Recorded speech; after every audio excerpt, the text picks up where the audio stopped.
YM6 news కి స్వాగతం. దళిత జర్నలిస్టుకు సముచిత స్థానం కల్పించాలని గత ప్రభుత్వం దళిత జర్నలిస్టులని విస్మరించిందని ప్రెస్ అకాడమీ చైర్మన్ దళిత జర్నలిస్టులకు ఇవ్వాలని దళిత జర్నలిస్ట్ ఫోరం రాష్ట్ర అధ్యక్షుడు కాశపోగు జాను అన్నారు. గురువారం హైదరాబాద్ లోని ప్రజాభవన్ లో ఉప ముఖ్యమంత్రి మల్లు భట్టి విక్రమార్కను అసెంబ్లీలో ఎమ్మెల్యే జి వివేక్లను మర్యాదపూర్వకంగా కలిసి శాలువతో ఘనంగా సన్మానించిన అనంతరం దళిత జర్నలిస్టుల ఫోరం డిమాండ్ తో కూడిన వినతి పత్రాలను అందజేశారు. సానుకూలంగా స్పందించిన మల్లు భట్టి విక్రమార్క వివేక్లు మాట్లాడుతూ గత ప్రభుత్వంలో కేసీఆర్ జర్నలిస్టులను విస్మరించారని మన ప్రజా ప్రభుత్వంలో జర్నలిస్టులకు సముచిత స్థానం కల్పిస్తామని వారు హామీ ఇచ్చారు. ఫిబ్రవరిలో దళిత జర్నలిస్టుల ఫోరం తరపున దళిత మంత్రులు, ఎమ్మెల్యేలు, ఆయా శాఖల చైర్మన్లు, ముఖ్య ప్రజా ప్రతినిధులకు హైదరాబాద్ లోని రవీంద్ర భారతిలో ఆత్మీయ సన్మానం ఉంటుందని అధ్యక్షుడు కాశపోగు జాన్ తెలిపారు. ఈ సమావేశానికి రాష్ట్రంలో ఉన్న దళిత జర్నలిస్టులు పెద్ద ఎత్తున తరలి రావాలని పిలుపునిచ్చారు. అనంతరం సన్మాన కార్యక్రమ కరపత్రాల్ని ఆవిష్కరణ చేశారు. దళిత జర్నలిస్టుల ఫోరం అధ్యక్షతన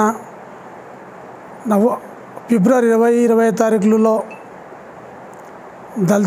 దళిత ఎమ్మెల్యేలకు, మంత్రులకు అందరికీ రవీంద్ర భారతిలో సన్మాన కార్యక్రమం ఏర్పాటు చేయాలనుకుంటున్నాము.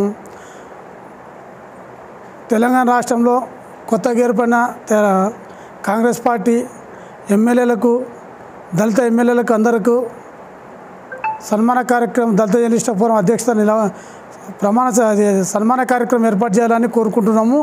ఈ కార్యక్రమంలో పెద్ద ఎత్తున వచ్చిన నా దళిత జర్నలిస్టుల కుటుంబ సభ్యులందరికీ జీబీని తెలియజేస్తున్నా. ఈ రాష్ట్రంలో దళిత జర్నలిస్టులు కీలక పాత్ర పోషించాలని కోరుకుంటున్నాము.